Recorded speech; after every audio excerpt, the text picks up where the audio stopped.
We want the truth, so watch Truth Wanted live Fridays at 7 p.m. Central. Visit tiny.cc/YTTW and call into the show at 512-991-9242 or connect to the show online at tiny.cc/callTW.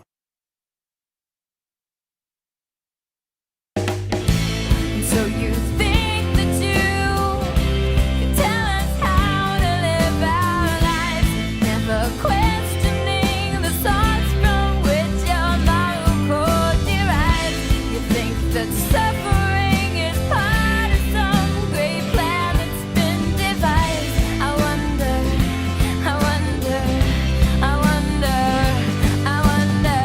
what will it take for you to start opening your eyes? I wonder.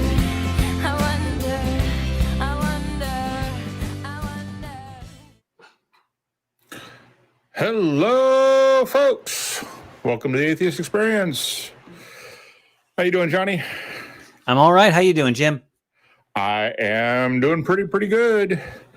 I kind of forgot what we normally say at the beginning of the show. We're the Atheist Experience with the atheist community of Austin, a nonprofit dedicated to the separation of church and state and the spreading of positive atheism. So, you got anything going on today? I got a few things going on today. I was just on Talk Haven, Right. and that was a lot of fun. Had some interesting callers with J. Mike. Great show. And then we had the Nonprofits, one of the shows that I'm privileged enough to co-produce, and that was just finished up just now. Cool. And then here I am. All right. With you. Awesome. Yeah. So, you ready to get started? I was born ready. Uh-oh. Okay, Yeah. so let's start with Gohan in Texas, who wants to know what the basis of morality of secular humanism. Is that correct? Yes, sir.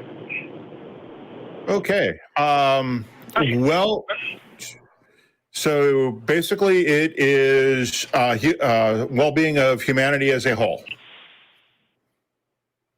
Does that answer your question? Would you say that's the end, like the goal to set morality for your objective morality? You broke up quite a bit on that. But yes, it is a subjective goal against which we can provide objective targets and be able to objectively determine whether or not an action achieves that goal or not. Okay. Can you hang on a second? I'm going to switch my phone over from speaker to on the phone. Sorry. Thank you for doing that. I was about to say, please, if you're driving, just stop. Is this any better? A little bit, yeah. Are you on speakerphone or are you on your regular phone? Can you switch to your regular phone if you were on speakerphone? I was. I'm driving. I was on my car phone. Oh, this is much better, though. Yeah, this is much better. This is much better. Okay. Yeah. Sorry about that. I know that's not good for the show. But, No worries. and I also want to say, first off, hi to you guys. Nice to talk to you. And Mr. Angel, I just finished watching you on Talk Even. I got to say, you're probably, I think Hemet Meta probably stole your name. You're probably one of the friendliest people I've ever seen on TV. So. Oh, I try to be friendly, but I do appreciate it. Thank you. Yeah.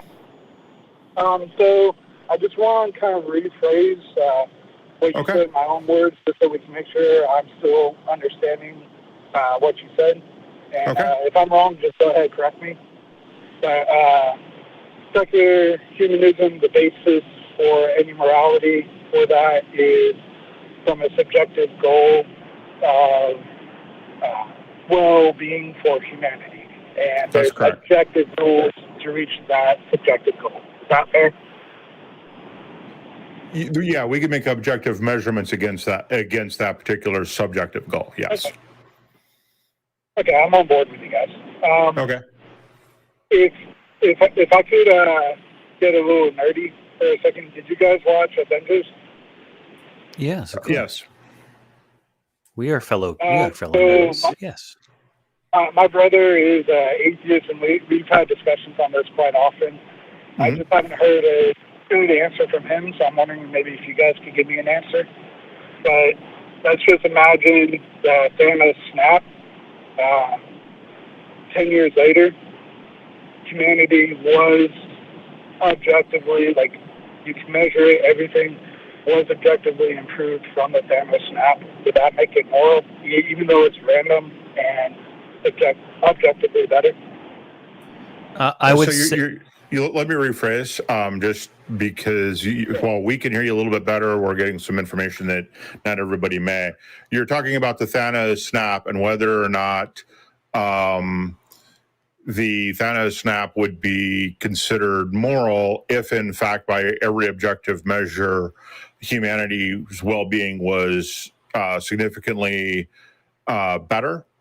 And the answer to that question is, yeah. So the question actually assumes something that is not true, and that is or assumes something that the collective grief that humanity had would need to be offset. That grief and loss of loved ones would need to be significantly offset. And I don't know that you can actually do that because I don't know how to put a value on that. And I don't think that in that case that you could. But as a general rule, yes, there are decisions you can make that can have some that are rather chilling because of, but you have to know that that it is in fact better. And I don't know that the Thanos snap would actually do that. So it really depends on how you balance the scales. And I don't think that Thanos' reasoning, Thanos was insane. The universe is... I noticed that he was actually he could actually understand why he did that. Hey, Gohan. You say he's insane, but I don't think that's a fair argument. Gohan, can you please turn off your car phone? Immediately. Because the people that are watching the show are taking time out of their day. I appreciate that you're in a spot, but they don't want to. You sound terrible. I'm sure you have a melodious voice. Beautiful tones come from your throat and your mouth and all that stuff, but you sound god awful. Can you just stop and switch, please? Okay. Yeah. Sorry about this. I know this is bad for the show. Give me one more second. Let me see what I can do. Why don't we can send you back to the queue and we can bring you back or what? Is this Jim? any better? This is better? I would say that's substantially better. Yeah. All right. Yeah. Okay. So the problem with Thanos' assumptions is that the universe is a very, very large place, and that his resource contention argument doesn't make any sense in a real universe. So it may make sense in the Marvel universe, but it doesn't make sense in the real one. The ability to get resources in a universe that is as large as this one is, I wouldn't say it's infinite, but it's nearly infinite. You would have to have a much bigger population than any of the worlds that that have been talked about in the Marvel universe at all. I mean, it just, his reasoning makes absolutely no sense. I mean, even this planet is capable of handling far more people than we've got on it now. We're not anywhere near capacity. So, like I said, his reasoning doesn't make any sense. Can I jump in here? Can I jump in here? Yeah. Marvel Universe, notwithstanding, tyrants, the mad tyrant of Titan, son of Mentor. I read the comics. Look, no solution that involves killing half of life, half of humanity, is ever going to be acceptable to a humanist. All right? There are other ways of solving it. And because I'm a human and I don't want to be in that half. I have friends and I don't want them to be in that random half. There is possibly, we encourage people. Hold on a sec, Gohan. Wait a second. You talked. Let me say something here. Please, come on. Not having children, having fewer children, developing scientific methods for increasing water availability, resource availability, things like that. We have to balance the well-being of humanity with the well-being and rights of individuals, because if we start stomping all over the rights of individuals, what are we? Are we just a resource? Is humanity a cattle race that exists purely to propagate humanity? No, we are ends, not merely means in ourselves. And so the rights and dignity of an individual needs to be respected. So hence humanism. So it's not going to cut it. Thanos was wrong. Where was Drex? Where was Adam Warlock? That's what I want to know. But yeah. Okay. Is that answer for you? A little bit can I try to summarize y'all's response? Can you get back on a better phone? Something's just not right with your phone. Go ahead. I'm sorry. I'm driving in the middle, going from Dallas to Houston, so I can. I'm sorry. Go ahead. I appreciate your call. I can tell. Go ahead. I appreciate you taking the time to call us because you've had things to say. I personally don't want to take this call anymore. Yeah. He just dropped. Okay. So he must have hit some of the hill country between here and there. Yeah. So. Right. Okay. Yeah. And I mean, there's a lot of ways you can look at the Thanos snap, and none of them is good. And I was trying to answer within the context of well-being, but yeah, personal rights and the rights of the individual also come into play as part of well-being, etc. There are a number of things to look at on that one. Where was the living tribunal while this was going on? Right. He didn't weigh in. Yeah, ultimately it's a show and trying to, it's for entertainment. And there's a comment in chat about Thanos trying to get the attention of Lady Death by killing a third made a lot more sense than the reasoning that he gave in the movie. So anyway, moving on to another caller. We don't have too many theists on the line, and as always, we're going to give priority to those. So the next person up is Donna in North Carolina. Hello, Donna. Hey, I understand you've got some proof Hi. of the existence of God. Yes, sir, I do. All right, lay it on us. Can I get... Okay, I'm going to lay it on you. Do you have a Bible in front of you? No, but... you're not starting off strong, Donna, Yeah. but I don't have a Bible, but we have the internet. Right. Okay, And awesome. first off, why do I care what the Bible says? Why do I care what the Bible says? Because it is God's holy word. Prove it. If you're Prove it. trying to search God, Prove it. Prove that the Bible That's is the God's problem. holy word, Donna. God's holy word. It was Prove given that to it's you. God's holy word, Donna. I know you said it is. Okay. That's an assertion. I Again. appreciate that. Let's do it. Let's have it. Okay. But have you asked God to enter your heart? That's not answering my question, Donna. I'm asking for you to prove that the But Bible is it God's is- holy word. Can you answer that question, please? I can. Yes. So when you ask Jesus into your heart, the word comes alive because it is inspired by the word of God. That's a claim, Okay, Donna. so But more can you give claims, us no evidence? Yeah, can you give us evidence that that's true? I'm gonna. You're not gonna believe me, Donna. Well, okay? the evidence. You're not gonna believe me, the Donna. But I'm gonna do it right now. God, please enter into my heart and make me a believer. I was trying my absolute hardest, and it didn't work. Honest. I would love to Do it be. right way. Let me give you a scripture. Look it up. I'm using the NLV, Hebrews 11, verse 6, and it says, "It is impossible to please God without faith." Do you know what faith is? Yeah, faith is the excuse people give when they don't have a reason to believe. Yeah, but I think Donna's got another definition. Go ahead, Donna. What's yours? Yeah. Without hope, and Jesus is our blessed hope, anyone who wants to come to him must believe that God exists and that he rewards those who sincerely seek him. So you have Circular to logic. approach God. You're- You can't. It's Can I circular. give you an analogy?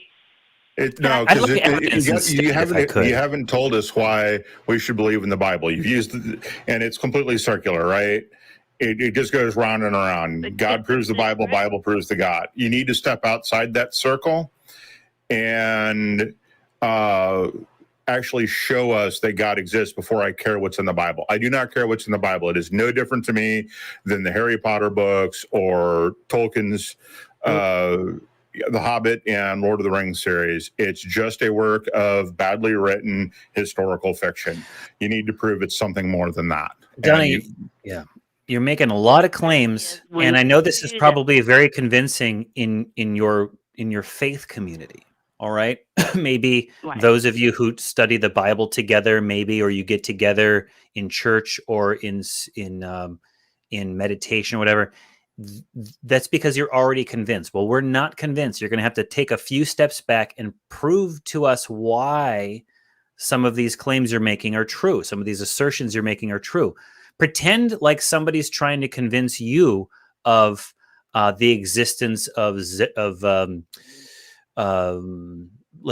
Buddha or something, or religion. What would be the things that you would want to hear to believe that the Buddha existed and did all that Buddhist jazz? What would you want to hear? Well, there's proof that God exists through, like, there's different things. Oh, there's so many. Noah's Ark. If you actually Google that, it's on there. Yeah, so Noah's Ark never happened, and it could not have happened. I mean, Noah's Ark's also part of the Bible, which you've already said we don't care. Yeah. Are you telling us, Donna, that they've discovered Noah's Ark someplace that they found in the real world, not in the Bible extended universe, that there was a Noah's Ark? Top of Mount Ararat. Oh yeah, okay. And if you Google it, you can see the outside of it is exact dimensions as given in the Bible. No, it's been debunked 800,000 times. It's just a bunch of claims, Donna. And even if it was a boat on the top of a mountain, it doesn't prove that is the boat of Noah's flood, right? Because Noah's flood's got so many problems with it. For one, the deluge it would have caused to put that much water would have pretty much melted the mantle of the earth. You've got problems with that. You have problems that we have organisms that are older than the flood. We have saltwater organisms that are in the flood that if the flood had happened, it would all have been freshwater. They wouldn't have survived. I mean, we can go on and on and on with all of the evidence that shows that Noah's flood never happened the way it was described in the book. The problem is that is, again, in the Bible, and we don't care what's in the Bible until you prove that there's something more to it than badly written fiction. Because Noah's book is not just badly written fiction, it's badly written copied fiction from other flood accounts. Donna, how did penguins get from Mount Ararat to the South Pole? What did they eat, and how did they get there? Oh my goodness, what did they eat? God told them what food to put in there. They had provisions on the ark. That's why it was. On the trek from South America to Mount Ararat, which is several thousand miles. What did they eat on the way there? And then on their way home from Mount Ararat to the Antarctica, what did they eat, and how did they get there, and how long did it take for them to get there? Wow, you guys got a lot of great questions. And you need to go to the Noah's Ark Experience Museum in Kentucky. Well, I'm asking you to answer that. Answer that question, Donna. There was provisions on there. God has the Noah's Ark Experience has no answers for how long did it take the penguins to get there? Why we don't have evidence of a penguin migration from the South Pole to Mount Ararat or to the Middle East. They have no answers for how you get sloths out of Australia all the way to Mount Ararat, and because they only move a couple hours a day, and they're tree dwelling. Koalas real serious problem with koalas because they can't eat anything but eucalyptus leaves, so they couldn't have done it. There was simply no way for the ark to, in the dimensions it gave, to provide for all of the food for all the different kinds of animals that were on board. Jim, I think you were right. You were right that for us to give a hoot about the Bible and some outrageous claims of things getting magicked into happening, we need to be proven to us why we should care about the Bible. And honestly, I don't want to ruin my reputation as a nice guy, but I do feel that Jim and I are going to be treading into punching down right now. And I don't want to do that, Donna, because it doesn't seem like you're prepared to really provide the evidence of the existence of God other than what you've given us so far. And but I'd like to give you a chance. Please give us proof of why we should care about the Bible and what is your evidence to prove that the Bible is true? Not that there are things in the Bible that may have been true, like there was a Roman Empire or things like that. But give us the evidence that the Bible itself is the divinely inspired word of God. Give it to us besides saying, but the Bible says it is. Give us something, please. Okay. So when I invited Jesus in my heart, he changed my heart, and he's living inside my heart. Okay? And, you have a relation. Why do you think he created you, to have a relation? I don't believe that God created me. I believe that my parents, I don't know why they did this, by the way, because they aren't a good match. They had sexual intercourse with each other. And then 9 months later, little baby Johnny was born. And then we followed this all the way back in time and until, we get to the origin of life through the process of abiogenesis. And no one knows how that happened. And there was matter and all that stuff before that. There's nothing in my philosophy that requires the existence of Jesus creating me and him existing inside of my cardiovascular system. So, do you have evidence besides you had a personal experience, Donna? Can you give it to us besides a personal experience? And I will not deny that you have had and continue to have personal experiences of what you might identify as spiritual, divine, holy experiences. I'm not denying that you have what you have identified as experiences. I would just contest that they are evidence of a divine realm, a spirit realm. So give us something that we can accept. Okay, so have you ever been around a believer before they got Jesus into the heart, before they asked Jesus into the heart? There were yes, I have. Tons of bad things and all that. Yes, I have. Afterwards, did you notice a change in their behavior? Yes, for the worse. Christ-centered. For the worse. For the worse, Donna. I had an ex-girlfriend who did not believe, and then she became a Pentecostal, and she was racked with shame and guilt.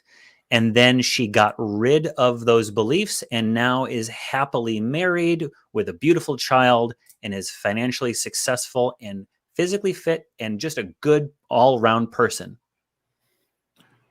And for me, they became much more judgmental and just much more spirit.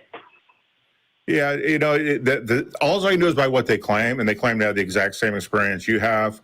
And the others, as far as I could tell, the only reason that anything that improved in their lives was because of effort they put in that they attributed to something that they couldn't prove existed.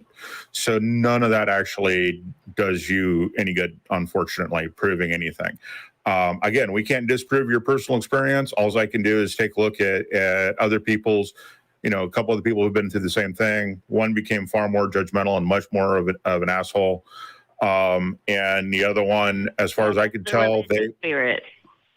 Yeah, so you say it was a religious spirit, but it seems to me, Donna, that you're making more claims. Again, I do feel at this point that we're listening to you and you're making a lot of assertions, and I appreciate your enthusiasm, and I assume you're bringing this information or these claims to our attention because you want to share the good news and you want the world to be a better place and more people to go to heaven, but it's not working.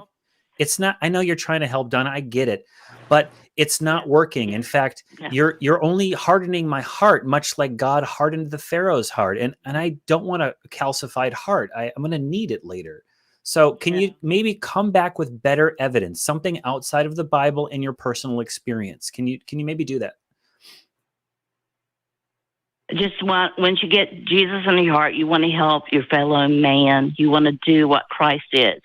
I want to help my fellow man right now, and my fellow woman, and my fellow non-binary folks too. I want them to have access to education and clean water and nutrition. I want them to have access to justice. And I don't need God or Zarathustra or Frog Thor for that to happen. I just need compassion and humanity. Yep. Well, that comes from God. No. Okay. It comes from a love of our fellow humans, and expanding our tribal outlook to include all of humanity and not just those who happen to believe the way that we do. So anyway, Donna, thank you for your call. Unfortunately, we just don't accept your evidence. So you have a good time. All right. Take it easy. Bye. Thank you. Bye. Bye. Well, Jim? Yeah. Personal experience. Yeah. Okay. Doesn't fly. All right. Who do you think we should take next? I believe that we should take Malcolm from Illinois. All right, we'll do that. Malcolm, you're on. Almost. There we are. You're on with Jim and Johnny. How you doing? Good. How you doing? Well, pretty good for a Sunday. Yep. So what you got for us today? I just want to talk about my religion. Okay. Before you do that, Malcolm, your connection is terrible. I'm a call screener, okay? My heart will always be with the crew. And as an eternal call screener, whether I be on one show or another, I have to say, your sound coming through is atrocious. It doesn't do you the justice that you deserve. So if you are on speakerphone, can you please get off of speakerphone? Are you on speakerphone right now? No, I'm on headphones, Bluetooth. Get off your headphones immediately. Do not pass go. Do not collect $200. Yeah, you're getting a lot of static coming through. It makes it very difficult to understand you. Better? Say something. Is it better? Let's hear it. Hello? Yeah. Oh, there's something. The static went away. Okay. Yeah. So you want to talk about your religion? Which religion is that? Muslim. Okay. My understanding is that there's two major versions of Islam. Is that correct? Yeah, I'm Nation of Islam. Nation of Islam. Okay. That's one I haven't heard of before. You've never heard about it? No, Islam I have, but Nation of Islam I have. Oh, is that Malcolm X? Yes. Oh, okay. Okay. So I'm a complete new guy. I don't know as much about Islam or Nation of Islam as I do Christianity and Catholicism in particular. So I apologize if I ask stupid questions, because I probably will.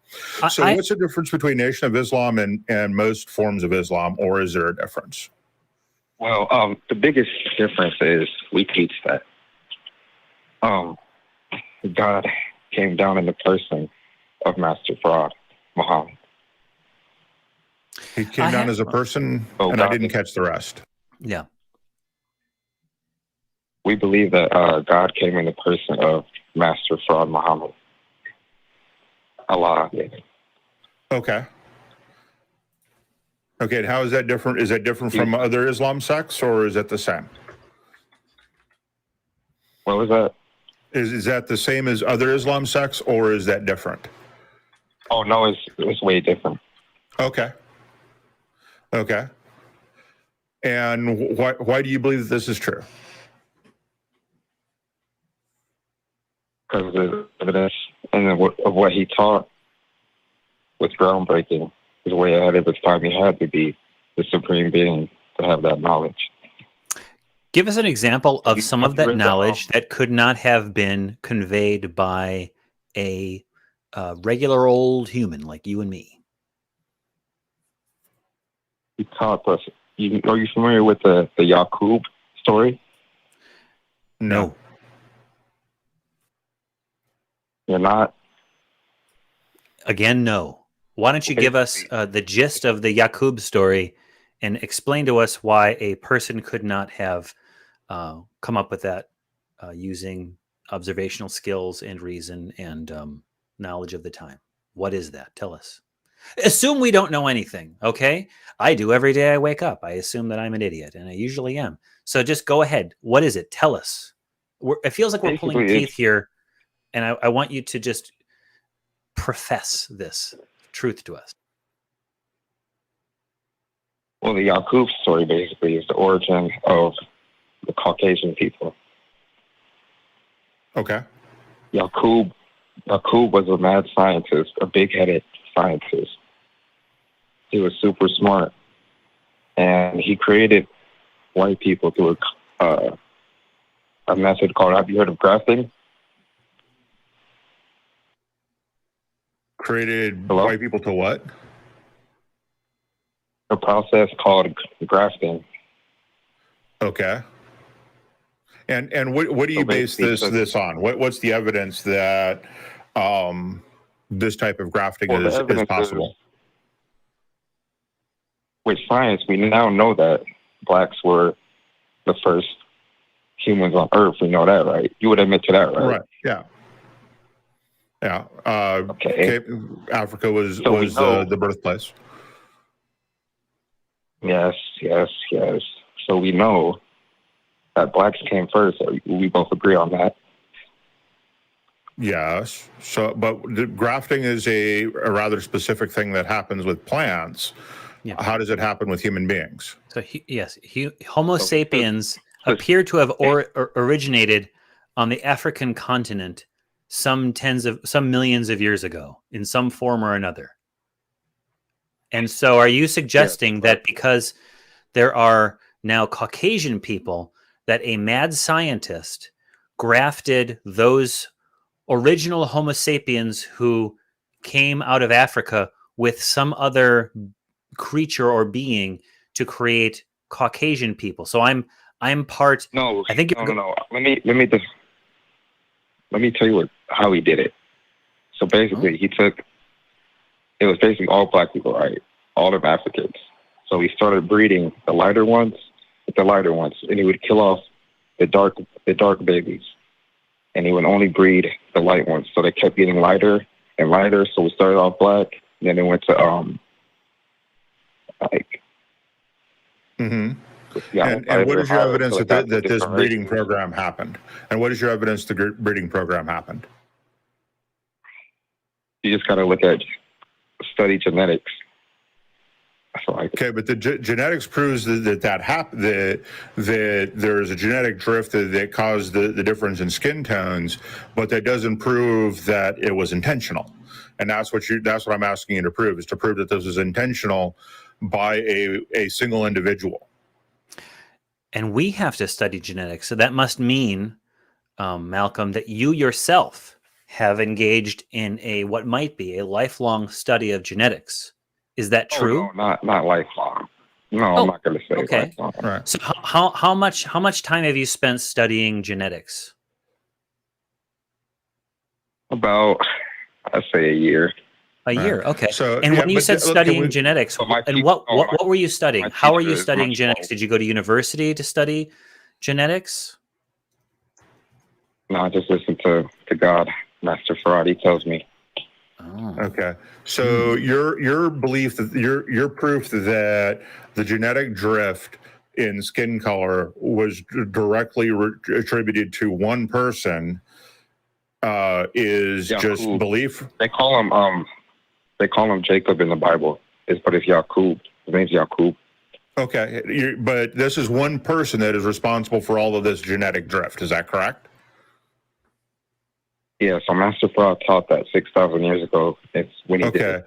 So how does this? So this had to have happened in a single generation, right? I mean, but genetic drift doesn't happen that fast. So I'm very confused. How many generations did it take? It took like 400 years, I believe. So one person lived for 400 years? No. Okay. Great question. A mad scientist bred human beings from darker phenotypical expression until lighter phenotypical expression as far as like melanin and all that stuff. And it was one mad scientist that did this, and he lived for 400 years. Or did he pass on the experiment onto his children and children's children? Yeah, he passed it on. Okay, and what is again, I'm looking for evidence that the genetic manipulation was intentional and not just a result of natural selection. So what is your evidence for that?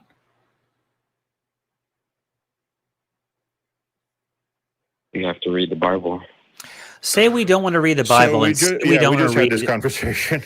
Say we don't want to read the Quran or the Bible or the Bhagavad Gita or the Rig Veda or the Silmarillion or something like that, and we wanted to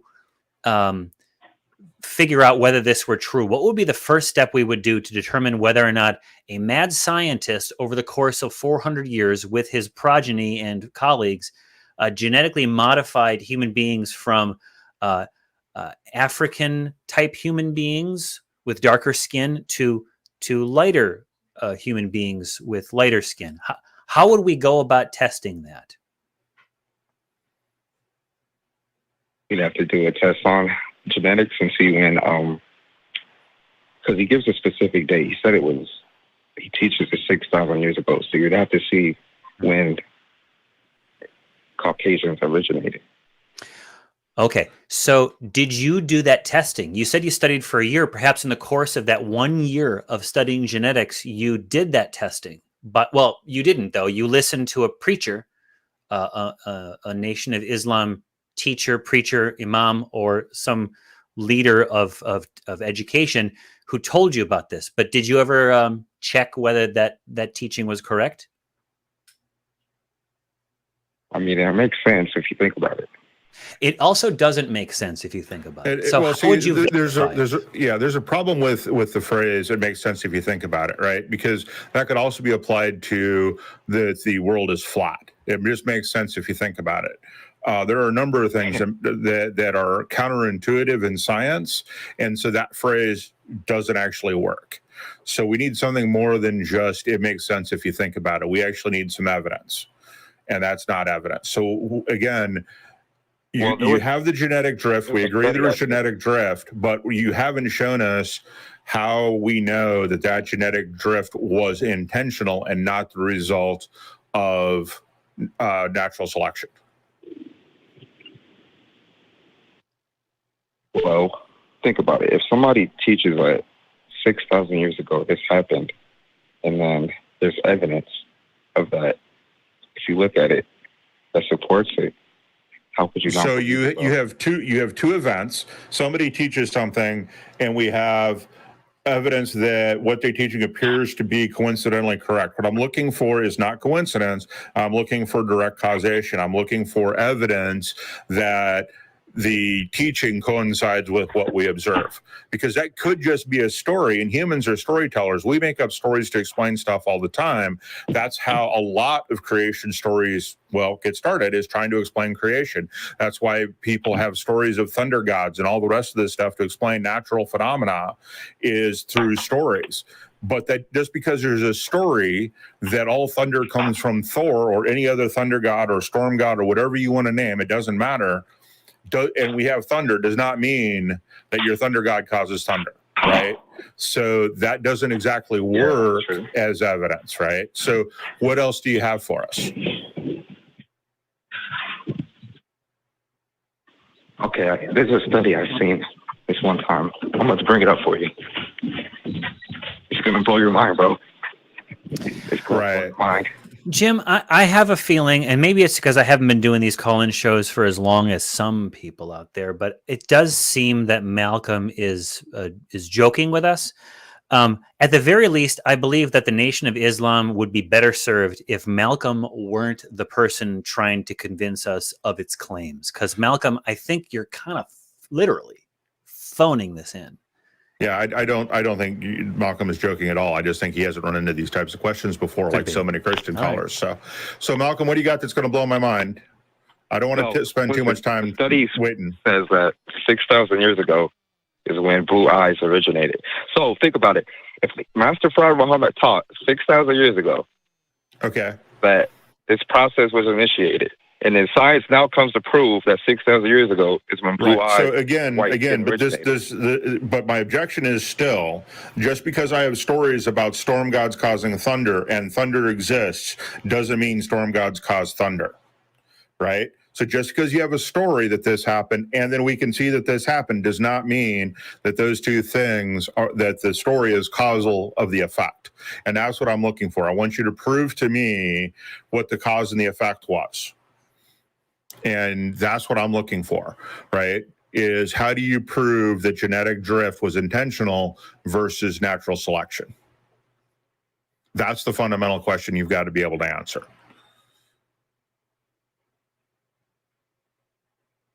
We can't go back, so I can't give you like specific evidence because we can't go back in time, obviously. Right. So this may be something where we just have to go, we don't know, and we may not be able to know, right? I don't know enough about genetics to know if it's even possible to do that. One of the things he taught, my overall point is he's still God. There's so much evidence for the nation of Islam. Okay, give us another piece of evidence then. We hear about how there's so much evidence. Have you heard of the mother plane? The what? The mother plane? Heard of the far plane, but that's, I think, Final Fantasy The mother. No, it's called the mother plane. Not the Final mother Fantasy, plane? bro. Plain? So mother plane. No, have not. Yeah, you could. So basically, the Nation of Islam teaches that these planes were created by God for a specific purpose to destroy America.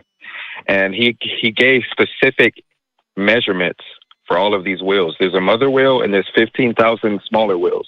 So now you see the government declassifying all this quote unquote UFO shit when it's really not UFO. They know exactly. We're starting to drift off into truth wanted territory and a whole bunch of claims that we just don't have time to dig into right now. Unfortunately.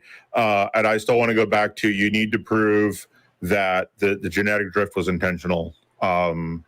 And hopefully you call back with that evidence. But yeah, those are a bunch more claims I'm not really willing to go into at the moment, just because there are so many of them and we still have so many callers. But feel free to call back with to talk about that specifically on another day. So anyway, Malcolm, he's gonna punish both of you. Christians have been saying that for a couple of decades and it hasn't happened yet. So good luck with you.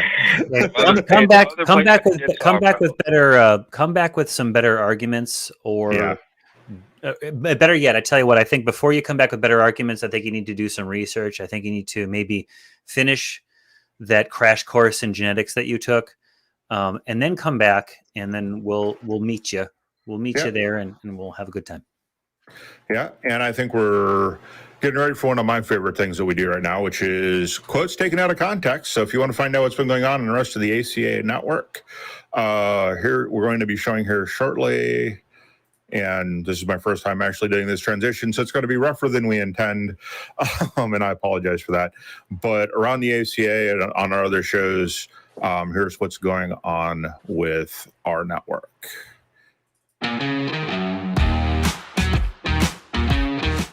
Yeah, I feel like you and I are on our way to like an escalating war of obnoxiousness to see who can get the best soundbite in each and every week. So now that we're both here, it's in competition. The Pfizer vaccine and all the other ones are real. You guys should go get it if you haven't already. And I would say, yeah, you can stop watching the show and go get yourself an appointment to do that. I'm okay with that. I had told you from the very beginning that this was a good idea. And don't you go showing me clips of me saying the opposite thing, because I'm just going to come up with some other bull.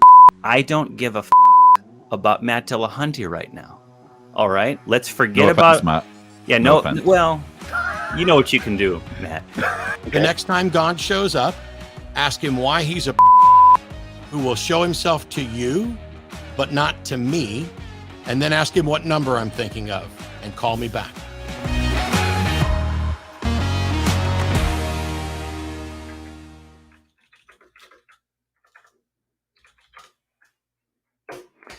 What next call should we take, Jim? Jim's muted. Do you want to take I'm Derick sorry. from Georgia? Yeah, we could do that. I'll hit the button. And Derick in Georgia, how you doing today? Hey, I'm doing well. Can you hear me? Yeah, Yes. and your audio sounds great. And Derick, real quick, did the call screener warn you not to ask if we can hear you? Johnny. No. No? No? Okay, well, I'm going to have some words with that. call Johnny. screener. Wait, All right, so go on. what you got for us today, Derick? So I guess I would like to say I'm a theist in the sense that I think it's the most reasonable conclusion to come to based on my understanding. And I guess the way I would go about it is consciousness. I know it's really hard to understand consciousness, but I think there's a few premises that we could agree on potentially. So I was wondering if maybe I could ask those couple just to see if we can have some common ground and then kind of move to my conclusion. Sure. So, Go ahead. First of all, can we agree that consciousness exists? For some definition of exist, I'm sure we can. Okay. And can we agree that plants have consciousness? You would need to demonstrate that. As far as I know, consciousness needs a mind, and I don't know that plants have a mind. So I don't know how they can be conscious. So you need to demonstrate that. Well, when you say plants, I mean, in order to have consciousness, you need a mind. Can you demonstrate that? What do you mean when you say mind? Well, I mean, like an actual set of neurons dedicated to processing information in much the same way that most animals do. So plants have been demonstrated to respond to stimuli and pain. Right. Would that not qualify as some sort of conscious? Well, like so the working definition or the definition out of the dictionary for consciousness is a state of being awake and aware of one's surroundings. Right. Awareness, perception by something by a person, or awareness. And I think there's a difference between awareness and responding to one's surroundings in, say, the way the plant would, right? A plant's going to start growing roots towards water and things like that, but that doesn't necessarily mean it's making a decision to do so, as far as we know, as far as has been demonstrated. So consciousness is kind of hard to nail down, but I don't know that plants are actually making a conscious decision in the same way that, say, a gopher would make a conscious decision to go for this food source or that food source, or be able to recognize danger. So, I mean, there's some differences there that I'm not necessarily willing to give to plants in terms of consciousness. Do they react to their environment? Sure. Is that the same thing as an animal doing the same thing? I don't think so, but willing to hear some evidence on it. Well, I guess what I would ask and follow up to that is, I guess what you may or may not be determining is just because it responds to stimuli doesn't mean that it's actually aware of itself. But I guess in a materialistic view, we would probably assume that even your thoughts and awareness of yourself are just electrical signals interpreted by your brain, right? That's just chemical responses to physical stimuli, right? Yeah. That's what it seems. Yes. So who are we so how did you determine that is, a human's consciousness is that of a mind, but a plant's is not of a mind? The level of interaction with the level of interaction and decision making. But aren't our decisions? I've even seen Matt Dillahunty. Obviously, he's not there, but I've seen the argument that we may not even have free will because those are just synapses firing within the brain, right, through our nervous system. That even those are just chemical reactions and not really even our decision. And even with that, there's a level of complexity to that plants may or may have not been demonstrated to have. For instance, animals have been known to forego pain for a goal. You need to show that plants kind of do the same thing. And those are the things that kind of differentiate between those two things. Is the complexity and the ability to override those senses, I think, as well. And so, I'm not really willing to give that to plants at the moment without a lot more evidence of something more going on than just cells doing cell things in plants. I don't know whether or not plants have consciousness. I don't know whether or not worms have consciousness, or ants, or even my beloved dog has a kind of consciousness per se. But how does that prove the existence of God? That I don't know. I don't know because I don't have all the answers. I'm not the answer. Well, we're on the second premise. We're on the second premise of the first one was that humans have consciousness. We agreed. We're disagreeing on the second one, that plants also have consciousness. And I don't know that I'm really going to be willing to, without some pretty serious amounts of scientific evidence, to actually grant that. So no, I'm not willing to grant that at the moment. And we don't have time in this call to go into it. So. Sure.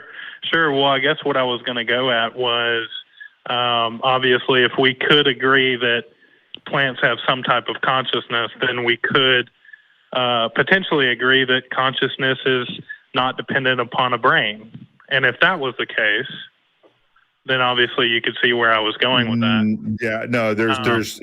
And I would say that even if you were to prove that there are cells in a plant that allow it to make decisions, and that we could call that thing a brain of some kind, no matter how simple, that with what we normally think of as consciousness would still, at that point, once those cells died, then you no longer have that consciousness anymore.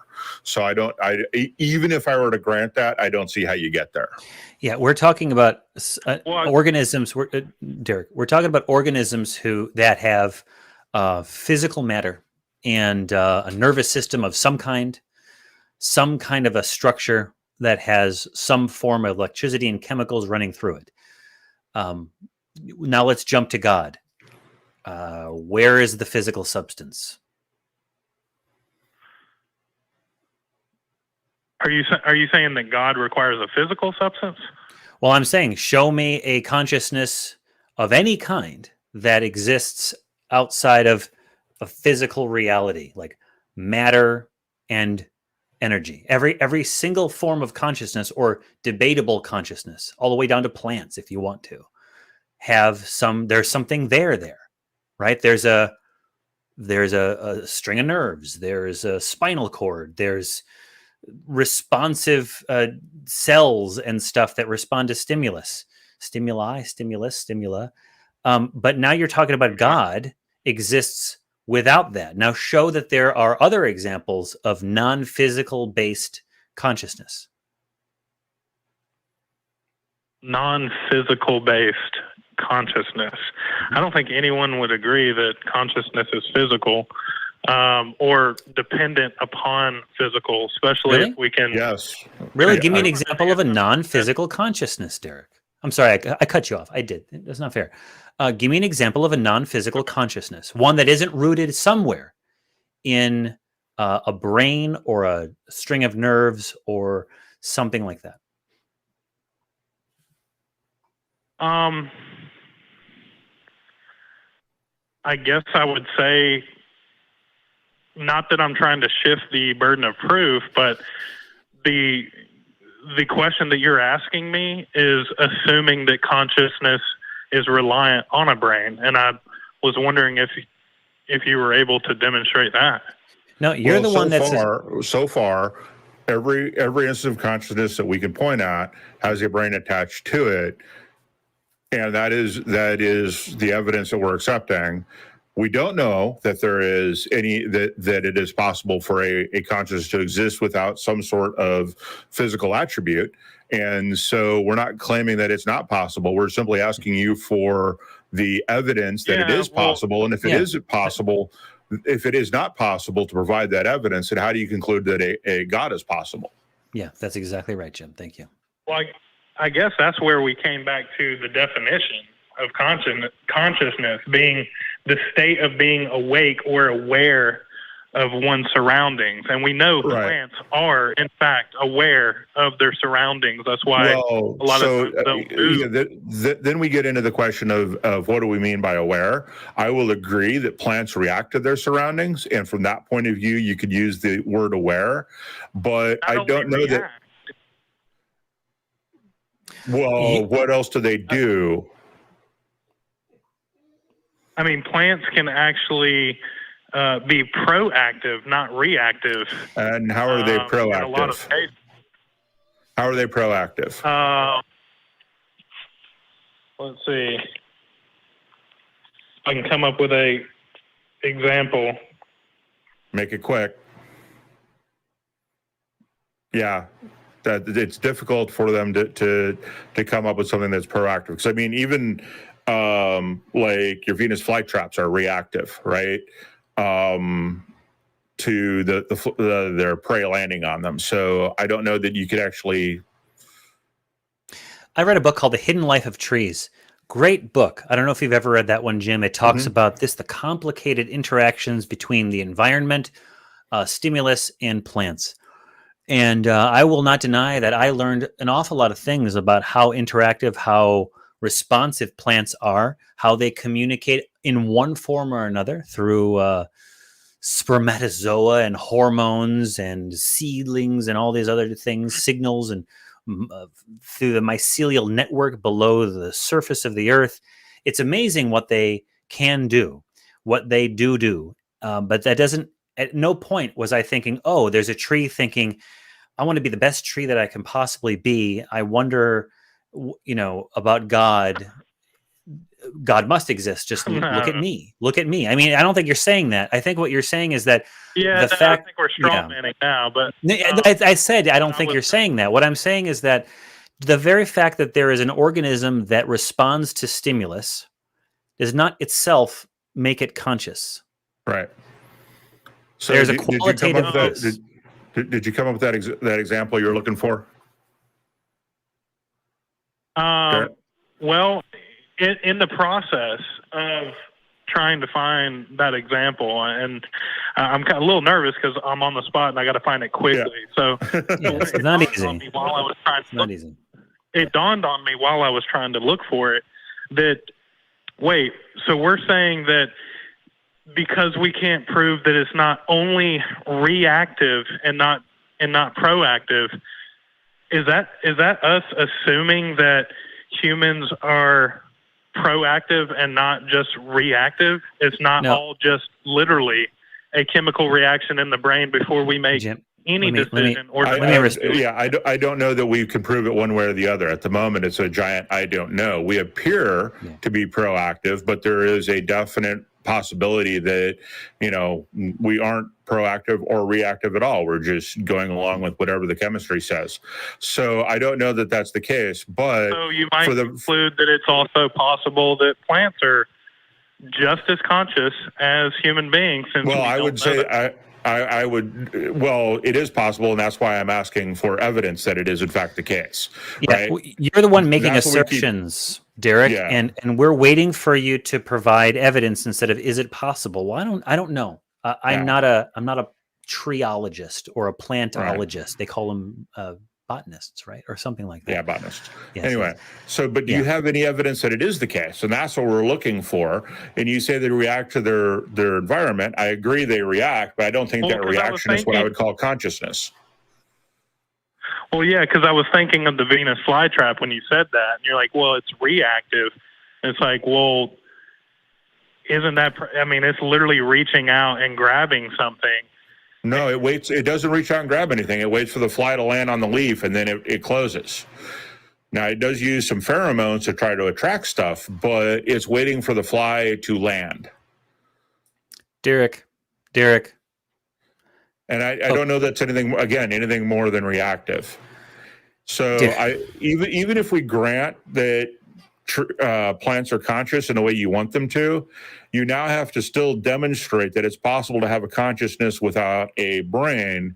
And I would say that we could probably go in, and maybe botanists go into the plants and figure out what the reaction mechanism is, and that reaction mechanism is actually based on cells doing cell stuff. So you still haven't proven that God exists. Yeah. Derick, give it to us, because I'm kind of done with this conversation. I appreciate your enthusiasm. Jim has been very generous with his time and intellect with you. Let's have it. And if we can't agree on these premises, then maybe we can't get any further than that. No, yeah. So I'm not so presumptive to think that I could even present the conclusion without first agreeing on the premises. So if we can't agree on the premises, I do realize that it's pointless. Yeah. Well, Derick, life is long, Derick, and we have more time to talk. So maybe let's break. Let's agree that we're going to stop talking now, and we're going to go off in our separate directions, and you're going to come back with better evidence, and we'll be here. If not me, definitely Jim and others will be here to continue this conversation. You're welcome to join me in Talk Heathen sometime to talk about plants being conscious. But I'm kind of, it's cool. We don't have to settle this right now, but I'm not convinced. I don't think Jim certainly isn't convinced. No, definitely not. Yeah. Any last words, Derick? I can agree with that. All right. Good talking to you, man. All right. Talk to you later. And so, if you guys are looking for ways to support the show and the ACA, you'll notice right below the chat, you'll notice there is a donate now box. Donations made there mean that the ACA will get 100% of the proceeds. YouTube does not take a cut, and that is the best way to support us. You can get some Atheist Experience merch by visiting bit.ly/AEN merch. And I believe we also occasionally post that URL below. You can get t-shirts, hoodies, coffee mugs, stickers, and a lot more. And then you can become a member for as little as 99 cents a month. Click the join button below the video. That'll give you access to special chat emojis and be immune from the messaging limits that non-members have, i.e. slow mode, for example, one message every 2 minutes, etc. You can also support us on Patreon at patreon.com/The Atheist Experience. We also have 3 Facebook groups that are run by fans for fans that you can interact with. The first is the Atheist Experience fan group at facebook.com/group/AXPFG. There is also the Atheist Experience private fan group where you can interact with others without having those interactions appear on your public feed at facebook.com/groups/AXPPFG. We also have a new group, the Atheist Experience fan group, Atheist versus Theist Debates, where you can try out some of your arguments on theists and atheists alike. You can find that at facebook.com/groups/AXPFanDebates. We also have a channel that houses all the shows of the ACA in audio podcast form. Visit tiny.cc/AEN podcasts, and you can listen to all the latest shows from the Atheist Experience, Talk Heathen, Truth One, and Secular Sexuality, Nonprofits, and all of our others, all on one channel. And also just make sure you check out our other shows. We've got Secular Sexuality is a live show on Thursday starting at 7 Central. Truth Wanted airs on Fridays at 7 p.m. And we have our Sunday shows. Talk Heathen airs at 1 p.m. Central. Nonprofits is on right before this show at 3 p.m. Central. And finally, the most important people we have are our crew. And those guys are what allows Johnny and I to sit down and just make mouth noises, as Shannon Q likes to say. And there they are, all of our misfit toys right there, all putting the show on for you guys. They deserve so many of the thanks, and honestly, supporting them is much more important than supporting us, because hosts come and go, but those guys are the ones that put the show on every week and do everything for us. So next caller, do you just want to get this one over with? Oh, Dave from Texas, or are you No. talking about Otangelo? Otangelo. Yeah, let's rip the Band-Aid off. As you wish. Yeah. Otangelo, what you got for us today? What script are you going to read for us? Yes, hello guys. Thank you for taking my call. Uh-huh. Okay, here is my argument and my syllogism. 1, DNA is a molecule that stores assembly information to make proteins, which are molecular I machines. disagree. I disagree with it already. Yes, Disagree with premise 1. Yes, can I make... Otangelo, my friend. No, dude. No, we're going to stop. We're going to stop you at premise 1. I've listened to so many calls by Otangelo, and you just go into this tirade, and you think if you can just say it faster, that somehow it's going to work, bro. Right. So stop. your problem with your first premise is the use of the word information. And DNA does not store information. DNA is a chemical that other chemicals interact with. The word information is simply something that we use as a mental model for how that happens, and it does not mean the same thing as information that you and I use. For instance, a map is information on how to get from point A to point B. So that's my entire objection to the word use of the word information. DNA is a chemical, yes. It's a chemical that other chemicals interact with, yes. But there is no data and there is no information involved. It's just chemicals. You are unmuted now, Otangelo. What is your response to Jim's very specific response to your claim?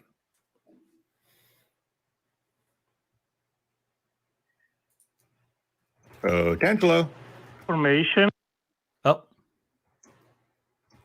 You're cutting in and out, and we're getting mostly silence on your end, Otangelo. I'm sorry. Try again, please. Okay, I'll try again. I disagree with Jim's claim. It is known that DNA stores instructional assembly information, which is through the... No. So again, my objection, Otangelo. Interrupting me. Why can I not finish? Go ahead and mute because I'm again. interrupting you at the point where I have a disagreement so that we can talk about the specific disagreement, Otangelo. So specifically, information is defined as facts provided or learned about something or someone. The second definition is what is conveyed or represented by a typical arrangement or sequence of things. And if you mean information is that second one, then you are correct. But I don't think you do. I think you're thinking that it's facts provided or learned about something. In other words, facts about how to build a human being, and that is not correct. It is simply an arrangement of chemicals. So what?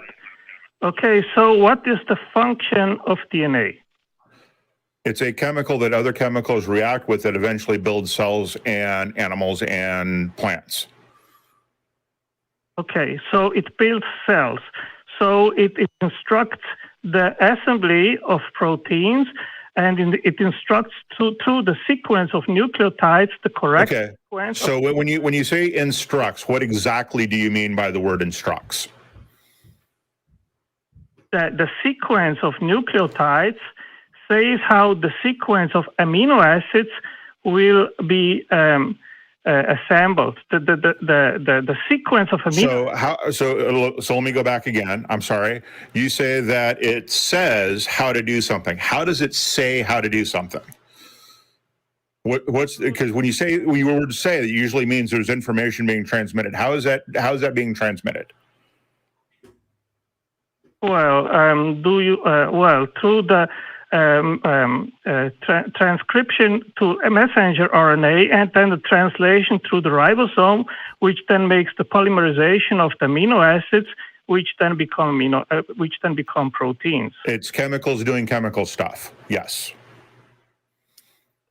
Yes. There's no information. There's no facts being stored. It's simply chemicals being stored. Chemicals that other chemicals interact with. I agree with that. I skipped as many science classes as I could in high school, so I think this is the limit where I can participate. Okay. But yeah, chemicals doing chemical stuff. I'm with you. Okay. Right. Okay. So how does that prove that? How does that prove your point that there's a God?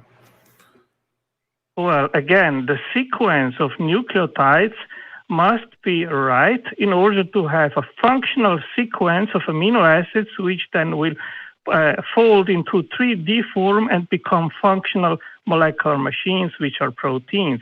That sequence has to be right. And in order for you to have it right, you need the information which is the sequence of nucleotides stored in DNA. No, I mean, so that does not prove a God. That only proves that if the DNA worked differently, or the chemicals in DNA were different, that we would be formed differently. Does not prove a God. Well, it would not form functional proteins. That is the key issue. It would, right. It would perform different proteins that would do different things, and we would have, and if there was life at all, it would be different. That's all you get out of that, is if things were different, things would be different. That does not prove God. Right.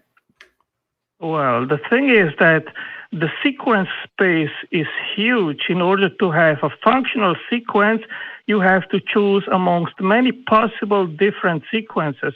And just to give you so what? An example, Are you counting the hits and ignoring the misses then? Yeah, I don't see what that point is, Otangelo. Well, if I can finish my sentence, then you'll know what my point is, okay? So if you have an alternative to intelligence, sequencing the right sequence, and that would be random unguided events. Just to give you an example, an average-sized protein has about 300 amino acids. To have a right sequence just of a third, about 100 amino acids, the odds are 1 to 10 to the 100. Okay, so I can stop you right there, Otangelo. I don't care what the odds are, because the odds of it happening are 1 because they did. In order to prove what the odds are against, you need to know what the entire field is. But that still doesn't prove, just because the odds are against something happening, and it does happen, that does not prove that somebody was behind the event, the highly unlikely event. Right? It doesn't prove anything other than the event happened. So what? How does the odds being against it prove anything? Well, you have two options. Either it was intelligence that was involved to assemble the right sequence, or random unguided events. If the No. Those are not the only two options. Because you know what the other option is? That it's not random. Tell me. It's not random. It doesn't have to be random. Chemicals doing what chemicals do is not random. What chemicals do is based on the laws of chemistry. Now, the laws of chemistry happen to be based on the laws of physics, and the laws of physics happen to be based on the quantum, or the logic of quantum mechanics. So everything comes down to quantum mechanics. None of that is random. So what? If you could not have any assembly and any sequence, then you could not have information. So the sequence... You don't have information the way you mean it. So just don't quit using the word information, because you and I are going to disagree on your usage of that word, because you're not using it correctly. I mean, you don't have to disagree with me. You would have to disagree with the biologist. Well, when a biologist says information, I agree that what they're talking about is what is conveyed or represented by an arrangement or sequence of things, and that is not how you're using that word. You're using that word to mean facts provided or learned about something, right? You're using the same word completely different from the way biologists do. So I agree with biologists. I don't agree with your usage. I am not using descriptive information. I am using prescriptive information. The meaning of prescriptive means that the sequence of a nucleotide stored in DNA prescribes the sequence of amino acids which require to be just right to have a specific process. Yes. Chemicals doing chemical stuff. We've already said, I agree, chemicals do chemical things, but you still haven't proven that any of that is a result of a God. You claim randomness. I pointed out that the odds of that happening are apparently 1 because they did, and the odds against something happening, no matter how great the odds, doesn't mean that there's an intelligence behind the event happening. So what next? Well, if the odds are beyond what the universe in 14 billion years is possible to convey, I don't care about what the odds are because they don't prove anything. The odds don't prove that somebody guided it. Well, I think if you have two options on the table, Jim, one is intelligence and the other is not. So how do you know those are the only two options on the... it's not random. That's my point. It is not random. It's all based on quantum mechanics. Quantum mechanics informs physics. Physics informs chemistry. Chemicals doing chemical things. None of that is random. Right. He's saying... Quantum mechanics would dictate the sequence of the nucleotides, then you could not, then they would be constrained. Then you could only have a very specific sequence which would be dictated by quantum mechanics. Yes, and that's exactly what we have. That's the evidence that we have right now. That's the evidence that we have. And you're saying that evidence points to a God. And I'm going, where? Where's the God involved in this? It's all natural causes. Well, you keep claiming it, Jim, but the thing is that if the possibility of random shuffling is beyond what the universe in 14 billion years is capable of doing, then the problem is that you're assuming that all possible events are equally probable, and you can't demonstrate that. You can't demonstrate that all events are probable, right? So, for instance, if I've got a six-sided dice and it's weighted correctly, each side of the dice has an equal opportunity to come up. But if I weight that dice, then all of a sudden, more often, a six will come up or whatever I weighted it to. And so you can't assume that all options are equally valid or have the exact same possibility of happening. We don't know that. There's no way to show that.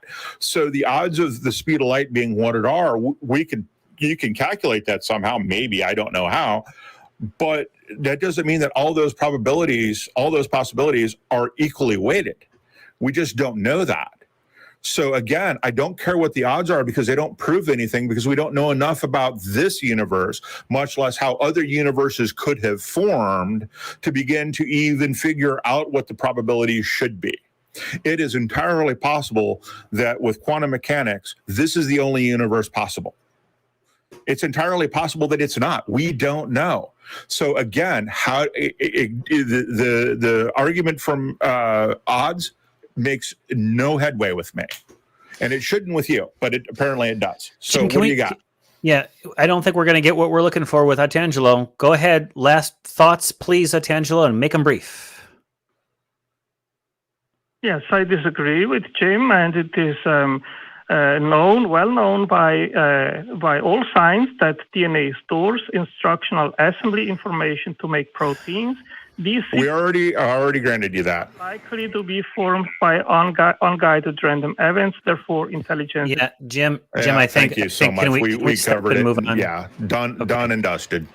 I never want to take another Otangelo call for the rest of my life. I think at the time we took it, we didn't have that many theists. So if nobody else wants to hear an Otangelo call, keep the theists calling. That's right. All right. Who do you want to go to? Please, Dave from Texas, please. Dave from Texas. We can do that one. All right. So give us just a second. Dave, welcome to the show. Hi, guys. First time calling in. Sounds fun. I've been hearing from other of your people, and I'm sorry you got to deal with so many crazy people. We always get those. No big deal.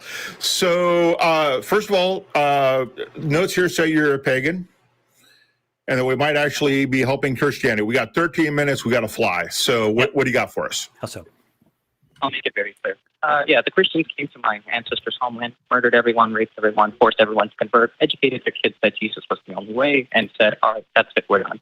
And that sort of permeated throughout the culture. It kind of spread to the point now, because I'm not fully Scandinavian ethnically, I'm obviously mixed, but I understand at one point that my ancestors weren't Christians, and I think that when you have these conversations and when you convince people that atheism is true, regardless of what I believe or not, right? When you do that, you also inherently take away their ability to want to look at or be excited or to really find out what their ancestors were. And they don't see that as, let's undo the damage first, let's get our culture back, let's get our practices back, And then we can say, okay, whether or not that's So Dave, my problem with that is that by going back to culture, I assume you mean going back to some form of multi-theism or polytheism and pagan religious beliefs. Pagans are pretty diverse, so I can't answer that. Like the removal of any are like. So if you want to say culture, that's fine. But if you want to say go back to some sort of pagan belief in polytheistic gods and stuff like that, we're not going to agree on that one at all. There's absolutely no reason to go, not just to disbelieve in the Christian God, but to also, there are no other gods because nobody has presented us the evidence. We get mostly Christian callers, but if you or another polytheist want to call with evidence for your gods, we'll take those calls too. You're not getting me. Yeah, Dave, why would we want to? First of all, why would we want to regress back to a state pre-Christianity? We don't accept that polytheism is any more valid than Christianity. Why would we not just want to scrap the whole business and start over again with proper epistemological foundations? Why wouldn't we go even farther back and worship harvest gods or the forces of nature as anthropomorphized beings? I mean, I don't want to dismiss your belief system in that way, but I don't see why you keep talking over me, and I'm just trying to finish my thought. There's a delay. I understand, but let me just finish. I'm going to mute you. I'm going to go ahead and mute you, Dave. I don't want your community to be oppressed by Christianity. I'm very much against that, but I don't want to boost your belief system because I just not convinced it's true. I don't think it's true. And so why would I want to rewind the clock and then try to get to science and reason and humanism from paganism? I just don't get it. You are unmuted. Sure, thanks. Yeah, I'm not trying to convince you that it's true. What I'm trying, religion influences culture. That's very well established. Yes. And what my point I'm trying to make here is that by letting the Christians get away with their crimes, essentially what we're saying is that we don't. Okay, we surrender. We have no need to go back. Well, basically, because now my name is Dave, but I'm majority Scandinavian. Like, do you think that makes any sense? No, clearly not.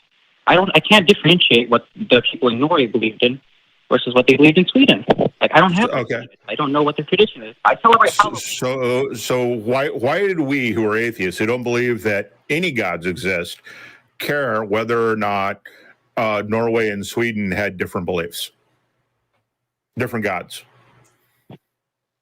Because that influences culture, and I'm trying to take back my culture. I want to see what it was. I want to learn. I have a right to my birthright, and I need to figure out what it is. And okay. I wish you I wish you the best of luck, but we're not going to be allies in promoting any god whatsoever. Go do that. Yeah. But anyway, good luck to you. We got to go. We got very little time left. We got 2 more callers to get to. So good luck to you. Talk to you later. Whoops. Don't want to drop that person. Let's see. Let's take this one should be fun. Okay, so I have your name as Printer Repair, so we'll just call you Printer, and you want to claim that the Bible proves the earth is flat. And I will agree, the Bible does say the earth is flat, but the earth is in fact round. The Bible is wrong. So what you got for us? Yeah. Oh, I'm curious how you get that claim. But could I start with why do you claim that the earth is a globe? Yeah, so we can go with math, we can go with observation, we can go with the fact that ships disappear over the horizon. I mean, the amount of evidence that the earth is a globe is vastly overwhelming, and I don't want this conversation to turn into earth is flat versus a globe, simply because you are not even in the remote possibility of being right on that. So why do I care what the Bible says, and why does the Bible being wrong on it being a globe make the Bible true? Well, I would say that if the earth were flat and we were living within the firmament of the Bible, which says we're the waters were separated from the waters and we live within the firmament, more or less we're in a giant petri dish, which would, if this were true, it would make God much closer than the vastness, emptiness. But it's not true. It's not true. Yeah. Simply not true. Okay, so let's say 8 inches per mile squared. Have you heard this heard this measurement? What is it? Yeah, I have. 8 inches per mile squared. There is observably, if the Earth were a globe, 8 inches per mile squared is how much. Okay, this is not turning into a conversation, but the Earth is flat. I'm sorry. Yep. You are simply wrong on every point you want to make, and that is simply the case. I just Bye. muted him. I just muted him. dropped I don't care about this very uninteresting argument. Yeah, it How about, is. how about our last caller? Do you want to do our last caller? Let's do the last caller. All right. All right, Jesus in California. You claim we don't understand God, so help us to understand God. I think you're right. I don't think I understand God. Well, see, the thing is, like, you know what I'm saying? When I was presented to Sherry, who I just talked to previously, I asked her, like, you know what I'm saying? A lot of people, like, you know, who are atheists, they don't really understand the Bible too much. They don't really have that knowledge. Like, you know what I mean? Like Sherry told me she was an ex-Catholic and she left. Some people think that they know this knowledge, but the thing is, they don't really like get it. I talk to plenty of Christians, even on the street, and they tell me what they believe, and it's not really like kind of quite accurate with what the Bible actually says. Okay. So I Well, told the Bible is a multiple, hey, yeah, and the Bible is a multiple guest choice. And for anything you believe in the Bible, I could probably find you a well-known preacher who completely disagrees with your point of view, and will use the Bible to prove it. So, what don't we understand about the Bible that you think we should? Yeah, give us something. Let's talk specifics. That's the thing. Like, for example, like, you know what I'm saying? Like, that's what I'm saying. Even preachers, I talk to plenty of preachers, and they get, like, you know what I mean? Jesus, you know, that's cool. Give us something specific. Give us the example. Give us an example of what we don't understand. So, for example, look at it like this. You know what I mean? The origin of the world. A lot of, like, you know, like, do you guys believe in the Big Bang or in the evolution theory? Yes. Well, Big Bang and evolution theory don't have anything to do with origin. Well, excuse me. Let me rephrase. Evolutionary theory has nothing to do with the origin of the universe. Big Bang theory is the current best explanation we have for the existence of the universe. Yes. Well, this is what I wanted to say. This is what I meant by knowledge. You see, the thing is with evolution, like, you know what I'm saying? We have not seen a certain species evolve since the I thought we were talking about the Big Bang. Do you want to talk about the Big Bang, or do you want to talk about evolution? Let me address this point on evolution real quick. You're wrong. We actually have seen new species evolved. What research have you done into evolution and the evolution by natural selection, Jesus? What have you done? Have you gone to a university? Have you interned with a biologist, an evolutionary biologist? Have you conducted your own personal experiments with breeding of animals in a natural habitat? What have you done? Well, this is what I'm saying. Look, as far as the knowledge... Well, what have you done? The question is, what have you done? What research have you done? What university degrees have you acquired? What work have you done? The answer is either a specific amount of time, degrees, it's some name dropping that you could do right now, or you could say you've done internet research, or you can say you haven't done anything, and the answer is none. What have you done? So, look, let me say it again. Look, I just listened to you, so, you know, please hear me out. The thing is, though, okay, when it comes down to it, okay, what I'm saying is, like, for example, in the Bible, okay, it states that... I appreciate Jesus. I appreciate we need you to answer the question. Yes. Not move on. We need you to answer the question. What specifically have you done to study evolution that you can claim it's not correct? Let's pretend the Bible just isn't a factor in this. Give us the work that you've done outside of the Bible, Jesus. Okay? And the next word out of your mouth should be, well, Johnny, I did, and then you just fill in the blank on the rest of it. Well, what is it? Well, look, check this out, okay? Listen, we have not seen those species evolve into humans. And then, okay, so I'll tell you what, you know, I'm applying for a job and I say, you know, so what experience do you have? And I'll say, listen, we have not seen species evolve. No, please, Jesus, tell me what research you've done into evolutionary biology. What have you done? No dance around. Objection non-responsive. Please answer the question that you're asked. And we'll get on to the failings of evolutionary theory. What work have you done, Jesus? With all due respect, sir, what work have you done in evolutionary biology? The thing is this. And the Bible states that we were born from man. Answer is then, All right. Johnny, that you haven't done anything. Yeah, I'm dropping the call at that point. Yeah. He's just not going to answer the question. He just appears to want to preach. I'm trying to drop the call again. There we go. And this is the problem, right? You can claim evolution is wrong all you want, but you need to talk to evolutionary biologists. You can't just say whatever you're going to say about that. You got to give us that answer. Evolution has more evidence for it being correct than we have for gravity. So that is simply the case. And to give someone a platform to get into another long topic when we only have minutes left is just not going to work. So just a waste of our time. So that's the last call of the day. Boy. For Atheist Experience. What a way to go out, huh? Yeah, well, it was better than going out on Otangelo. Oh, gosh. Otangelo. Get good. Yeah. Come on. Sorry, odds don't prove anything. Yeah. The odds are against, royal flushes, and yet royal flushes happen a lot, especially at the World Series of Poker. So anyway, any parting words, Johnny? I'll tell you what, get out there and be ready to show your research. Be ready to explain your research methodology. You don't have to have a PhD in a subject to become familiar with it. But if you come here and start preaching at us, it's probably not going to get you very far. Use the mind that you believe God gave you to make a better argument than what you're doing. Yeah, or ask God to tell us, to what should you say that would convince us. If your God exists and he really wants us to be convinced, he will tell you. Yeah. That would be kind of interesting. So anyway, Johnny, you know what? We should once again thank all of our wonderful crew in the background. Mm-hmm.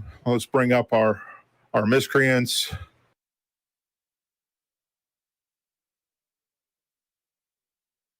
Literally not do this without you. Johnny and I are just not technically capable. So thank you so much for all the work you guys do. Everyone else should be thanking them as well. And that is pretty much it for the show, I think.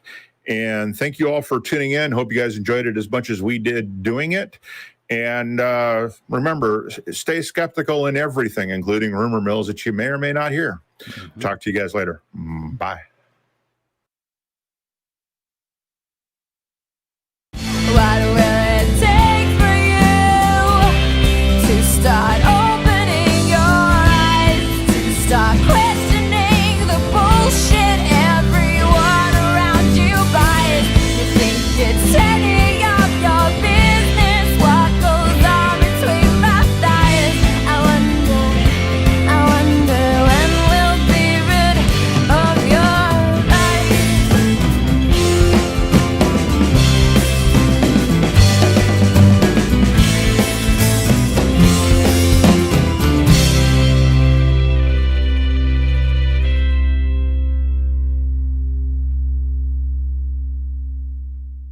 It's time to get sexy, so watch Secular Sexuality Live Thursdays at 7 p.m. Central. Visit tiny.cc/YTSS and call into the show at 512-991-9242 or connect to the show online at tiny.cc/callsex.